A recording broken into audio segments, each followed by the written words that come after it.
Once upon a time, a king decided to settle accounts with his servants. When he looked at the first servant, he realized that he owed him a huge amount of money. In fact, the servant had borrowed so much over so many years that he couldn't possibly pay it back. So the king did something drastic. He forgave him. He wiped the slate clean, set him free. But the very next day, this servant came across one of his fellow servants, who owed him a small amount of money. And when he asked for it to be paid back, the servant threw him into prison until he could pay it back. When the king heard about this, he was furious. He called both servants into his presence. He said to the first servant, "Didn't I just forgive you a huge debt? Didn't I set you free because you begged me to? And now you're throwing someone else into prison over such a small amount?" The servant tried to explain.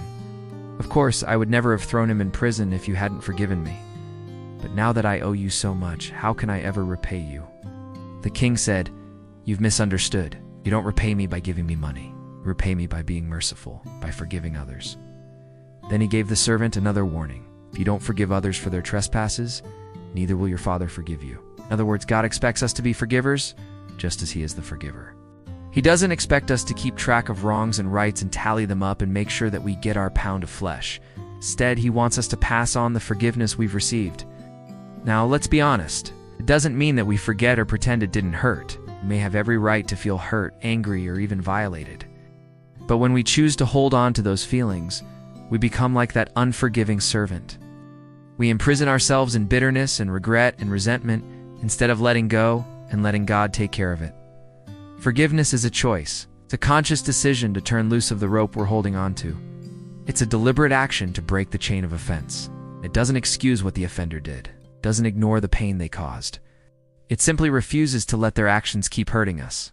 Because the truth is, as Christians, we've all been forgiven more than we could ever earn, more than we even realize. And in response, God calls us to pass that forgiveness on. We've all heard the old adage, "Don't let your yesterday become today's problem."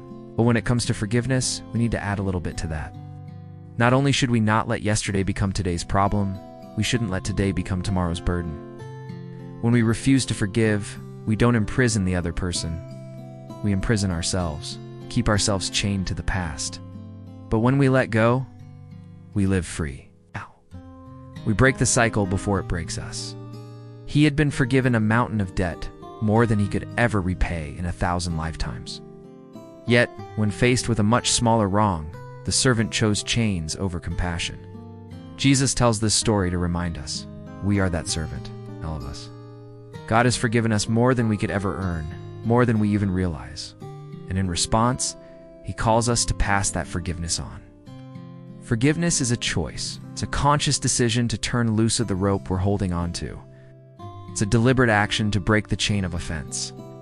And it doesn't excuse what the offender did. It doesn't ignore the pain they caused. It simply refuses to let their actions keep hurting us. But forgiveness isn't always easy. It's not forgetting or pretending it didn't hurt. It's choosing mercy over revenge. It's breaking the cycle before it breaks us. When we refuse to forgive, we don't imprison the other person, we imprison ourselves.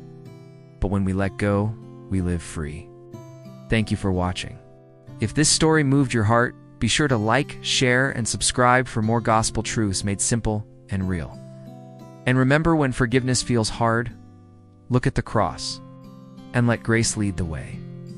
Until next time, live forgiven and live forgiving.